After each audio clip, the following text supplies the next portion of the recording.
পাকিস্তানের হুঁশিয়ারি, সশস্ত্র বাহিনী পুরোপুরি প্রস্তুত, আকাশ বন্ধ, জবাব চূড়ান্ত, উত্তেজনা তুঙ্গে। কাশ্মীরের পহেলগামে প্রাণঘাতী হামলার ঘটনায় পাকিস্তানের বিরুদ্ধে ভারতের অভিযোগকে জোরালোভাবে প্রত্যাখ্যান করেছে ইসলামাবাদ।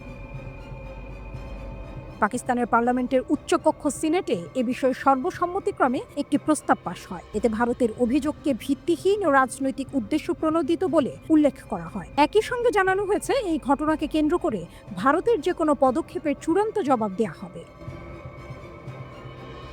সিনেট অধিবেশনে পাকিস্তানের উপপ্রধানমন্ত্রী ও পররাষ্ট্রমন্ত্রী ইসহাক দার বলেন, ভারত কোনো প্রমাণ ছাড়াই পাকিস্তানকে দোষারোপ করছে। এগুলো সম্পূর্ণ ভিত্তিহীন এবং রাজনৈতিক উদ্দেশ্য প্রণোদিত বক্তব্য।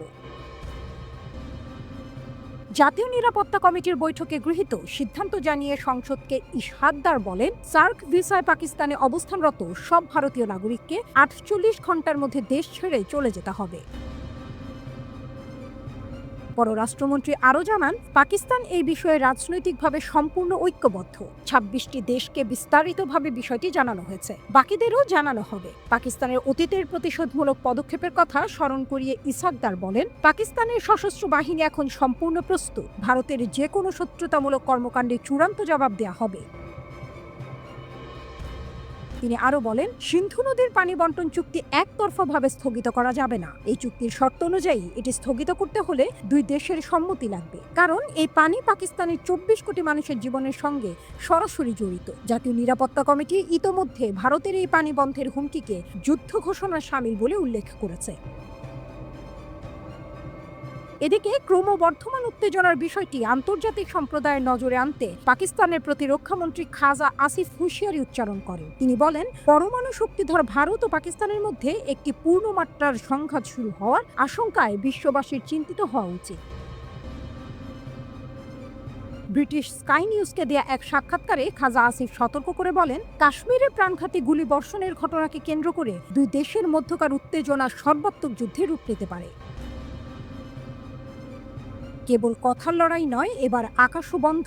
পাকিস্তান দেখালো ক্ষোভ, ভারতের প্রতিদিনে মিলিয়ন ডলার ক্ষতির ঘা। কাশ্মীর ইস্যুতে উত্তেজনা চরমে পৌঁছানোর পর পাকিস্তান ভারতীয় বিমানের জন্য নিজেদের আকাশসীমা বন্ধ করে দিয়েছে। এই সিদ্ধান্ত তাৎক্ষণিকভাবে কার্যকর হয়েছে এবং প্রাথমিকভাবে 1 মাসের জন্য প্রযোজ্য থাকবে। পাকিস্তান সিভিল এভিয়েশন কর্তৃপক্ষের এক নোটিশে বলা হয়েছে, পরবর্তী ঘোষণা না দেওয়া পর্যন্ত পাকিস্তানের আকাশসীমা ভারতীয় নিবন্ধিত বেসামরিক এবং সামরিক বিমানের জন্য বন্ধ থাকবে। এমনকি ভারতীয় সংস্থাগুলোর ভাড়া নেওয়া বিমানগুলো পাকিস্তানের আকাশ ব্যবহার করতে পারবে না। ARY নিউজের এক প্রতিবেদনে জানানো হয়, আকাশসীমা বন্ধ হওয়ায় ভারতীয় বিমানগুলোকে 2 ঘন্টা বেশি সময় ঘুরপথে চলতে হচ্ছে। এতে করে প্রতিদিন মিলিয়ন মিলিয়ন ডলার অতিরিক্ত খরচ হচ্ছে ভারতীয় বিমান সংস্থাগুলোর। প্রতিবেদনে আরও বলা হয়, প্রতিদিন 100টিরও বেশি ভারতীয় বিমান পাকিস্তানের আকাশ ব্যবহার করে। এর মধ্যে রয়েছে Air India Express, Aditya Jet, IndiGo Air ও আকাশা এয়ার। এর আগেও কয়েকদিনের জন্য আকাশসীমা বন্ধ থাকায় ভারতীয় সংস্থাগুলো প্রায় 80 মিলিয়ন ডলার ক্ষতির মুখে পড়েছিল। এতে যাত্রীদের ভ্রমণ খরচও অনেক বেড়ে যায়। পৃথকভাবে রয়টার্স জানিয়েছে, পাকিস্তানের আকাশসীমা বন্ধ হয়ে যাওয়ার পর ভারতীয় বিমান সংস্থাগুলো আন্তর্জাতিক ফ্লাইটের রুট পরিবর্তন করতে শুরু করেছে। এতে জ্বালানির খরচ ও ভ্রমণের সময় দুটোই বেড়ে যাচ্ছে। সবচেয়ে বেশি ক্ষতিগ্রস্ত হচ্ছে নয়াদিল্লি বিমানবন্দর, যেখান থেকে ইউরোপ ও মধ্যপ্রাচ্যগামী ফ্লাইটগুলো সাধারণত পাকিস্তানের আকাশ ব্যবহার করে। এখন এই রুট পরিবর্তনের কারণে সময় বেশি লাগছে এবং খরচও বাড়ছে।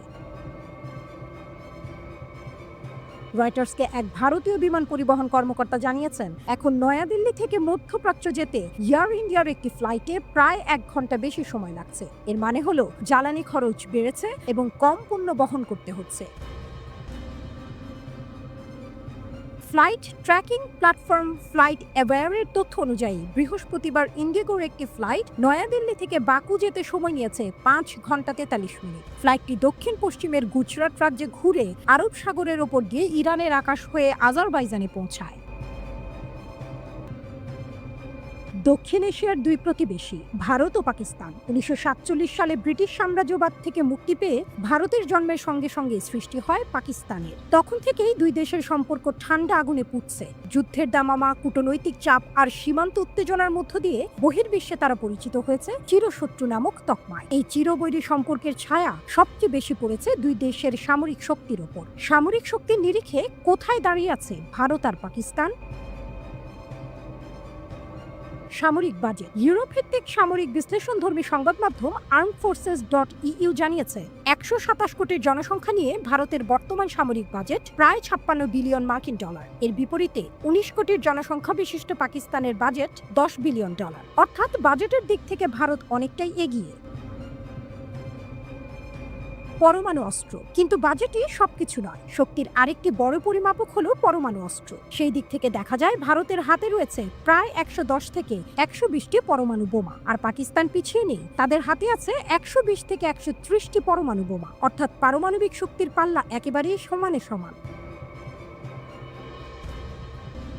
সৈন্য সংখ্যা। মাঠে ময়দানে লড়াইয়ের জন্য চাই মানুষ, আর সেই দিক থেকেও ভারত পাকিস্তানের চেয়ে ঢের এগিয়ে। ভারতের সক্রিয় সৈন্য সংখ্যা 21,40,000, সঙ্গে আছে 11,55,000 রিজার্ভ সৈন্য। আর যুদ্ধ লাগলে প্রয়োজনে 31 কোটি মানুষকে সামরিকভাবে কাজে লাগাতে পারবে দেশটি।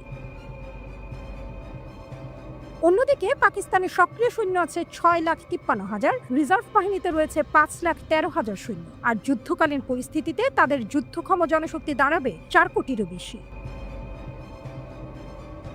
স্থলবাহিনী। মাটির লড়াইয়ে ট্যাঙ্ক, সামরিক যান আর রকেট আর্টিলারির গুরুত্ব অনস্বীকার্য।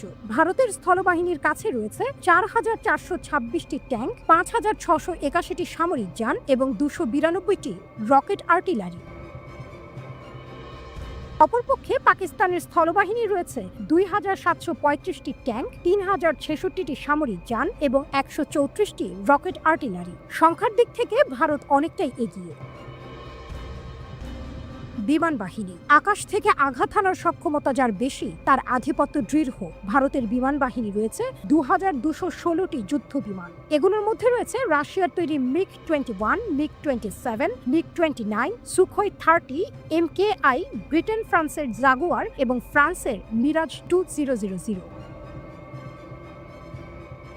পাকিস্তানের যুদ্ধবিমান সংখ্যা 1,143টি। এদের মধ্যে রয়েছে চীনের তৈরি F-7, PZ এবং যুক্তরাষ্ট্রের তৈরি F-16 ফ্যালকন। মান ও সংখ্যায় ভারত এগিয়ে থাকলেও পাকিস্তানের হাতে আধুনিক প্রযুক্তির কিছু বিমান থাকায় লড়াইয়ে তারা মোটেও অপ্রস্তুত নয়।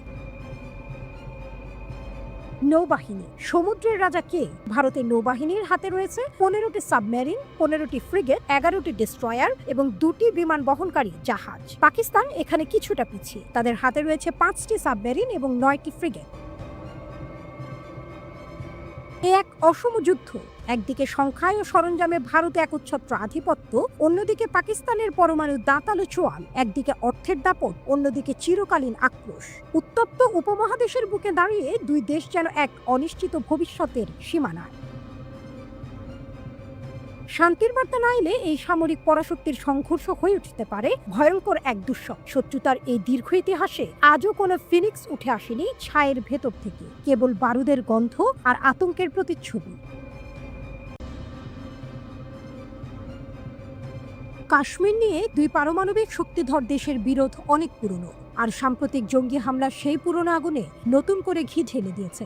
দেশভাগের 75 বছর পেরিয়ে গেলেও ভারত পাকিস্তান দ্বন্দ্বের আগুন এখনো নিভেনি। 75 বছর আগে ভারত উপমহাদেশ ব্রিটিশদের হাত থেকে স্বাধীনতা পায়, কিন্তু যাওয়ার সময় ব্রিটিশরা এই ভূখণ্ডকে ভাগ করে দিয়ে যায়। একদিকে হিন্দু সংখ্যাগরিষ্ঠ ভারত, অন্যদিকে মুসলিম সংখ্যাগরিষ্ঠ পাকিস্তান। এই বিভক্তি দুই জাতির হৃদয়ে এক গভীর ক্ষতের জন্ম দেয়, যার রক্তক্ষরণ এখনো কমেনি। কাশ্মীরকে ঘিরে ভারত ও পাকিস্তানের মধ্যকার বিবাদ বহু পুরনো, আর সাম্প্রতিক জঙ্গি হামলা এই বিবাদকে আরও ঘনীভূত করে তুলেছে। এই 75 বছরে ভারত ও পাকিস্তানের মধ্যে উত্তেজনা থেমে থাকেনি, বরং সময়ের সাথে সাথে বেড়েই গেছে। এই দীর্ঘ পথ চলায় ঘটে যাওয়া কিছু উল্লেখযোগ্য এবং রাজনৈতিক গুরুত্বপূর্ণ ঘটনা নিয়েই এই আয়োজন। 1947 ভারত উপমহাদেশ বিভাজন। 14 এবং 15 আগস্ট এক রাতেই ইতিহাস বদলে যায়। শেষ British viceroy lord Louis Mountbatten ঘোষণা দেন 2 শতকের শাসনের অবসান। জন্ম নেয় দুটি দেশ, ভারত ও পাকিস্তান। এই হঠাৎ বিভাজন লাখ লাখ মানুষের জীবনে নেমে আনে বিপর্যয়। প্রায় 1.5 কোটি মানুষ নিজেদের ঘরবাড়ি ছেড়ে অন্যত্র চলে যেতে বাধ্য হন। সাম্প্রদায়িক দাঙ্গায় প্রাণ হারান প্রায় 20 লাখ মানুষ। 1949 কাশ্মীর বিভাজন। 1947 সালের শেষ দিকে কাশ্মীর নিয়ে ভারত ও পাকিস্তান যুদ্ধে জড়িয়ে পড়ে। জাতিসংঘের মধ্যস্থতায় 1949 সালের জানুয়ারিতে 770 কিলোমিটার দীর্ঘ একটি যুদ্ধবিরতি রেখা তৈরি হয়, যা লাইন অফ কন্ট্রোল নামে পরিচিত। এই রেখা কার্যত কাশ্মীরকে 2 ভাগে ভাগ করে দেয়, 63% ভারতের এবং 37% পাকিস্তানের নিয়ন্ত্রণে। তবে দুই দেশই পুরো অঞ্চলটিকে নিজেদের বলে দাবি করে আসছে। 1965 দ্বিতীয় যুদ্ধ। 1965 সালের অগাস্টে কাশ্মীর দখলের জন্য পাকিস্তান ভারতের বিরুদ্ধে যুদ্ধ শুরু করে। 7 সপ্তাহের রক্তক্ষয়ের পর সোভিয়েত ইউনিয়নের মধ্যস্থতায় যুদ্ধবিরতি হয়, কিন্তু এর কোনো স্থায়ী সমাধান হয়নি। 1971 বাংলাদেশের জন্ম। 1971 সালে পশ্চিম পাকিস্তান থেকে আলাদা হওয়ার দাবিতে পূর্ব পাকিস্তানে শুরু হয় মুক্তিযুদ্ধ। ভারত এই যুদ্ধে বাংলাদেশের পাশে দাঁড়ায়। 9 মাসের রক্তক্ষয়ী যুদ্ধে বাংলাদেশের প্রায় 30 লাখ মানুষ প্রাণ হারান। মুক্তিযুদ্ধের শেষ পর্যায়ে পাকিস্তানের বিরুদ্ধে সরাসরি যুদ্ধ ঘোষণা করে ভারত। স্বাধীন হয় বাংলাদেশ। 1974 পারমাণবিক অস্ত্র প্রতিযোগিতা। 1974 সালে ভারত প্রথম পারমাণবিক বোমা বিস্ফোরণ ঘটায়। পাকিস্তান 1998 সালের মে মাসে 6টি পারমাণবিক পরীক্ষা চালায়, যেখানে ভারত চালায় 5টি। এই ঘটনাগুলো বিশ্ব জুড়ে উদ্বেগ সৃষ্টি করে এবং দুই দেশই আন্তর্জাতিক নিষেধাজ্ঞার মুখে পড়ে। 1989 কাশ্মীরে বিদ্রোহ। 1989 সালে ভারত নিয়ন্ত্রিত কাশ্মীরে ভারত সরকারের বিরুদ্ধে এক সশস্ত্র বিদ্রোহ শুরু হয়। এতে কয়েক হাজার যোদ্ধা ও সাধারণ মানুষ প্রাণ হারান। দুই পক্ষ থেকে মানবাধিকার লঙ্ঘনের বহু অভিযোগ ওঠে। 1990 সাল থেকে বহু কাশ্মীরি হিন্দু ভয় পেয়ে কাশ্মীর ছেড়ে অন্যত্র চলে যান। 1999 কার্গিল সংঘাত। 1999 সালে পাকিস্তান সমর্থিত বিদ্রোহীরা কার্গিলের পাহাড়ি অঞ্চল দখল করে নেয়। 10 সপ্তাহের যুদ্ধের পর ভারত সেই অঞ্চল পুনরুদ্ধার করে। এই সংঘাতে দুই পক্ষ মিলিয়ে প্রায় 1000 সেনা ও যোদ্ধা নিহত হয়। যুক্তরাষ্ট্রের চাপেই শেষ পর্যন্ত এই যুদ্ধ থেমে যায়। 2001 ও 2002 সালে ভারতে একাধিক সন্ত্রাসী হামলার পর সীমান্তে আবারও বিপুল সংখ্যক সেনা মোতায়েন হয়। 2003 সালে সীমান্তে যুদ্ধবিরতি ঘোষণা করা হয়। 2004 সালে শান্তি আলোচনার প্রক্রিয়া শুরু হলেও তেমন কোনো ফল আসেনি। 2008 মুম্বাই হামলা। 2008 সালের নভেম্বরে এক সশস্ত্র জঙ্গি দল মুম্বাই শহরে হামলা চালিয়ে 166 জনকে হত্যা করে।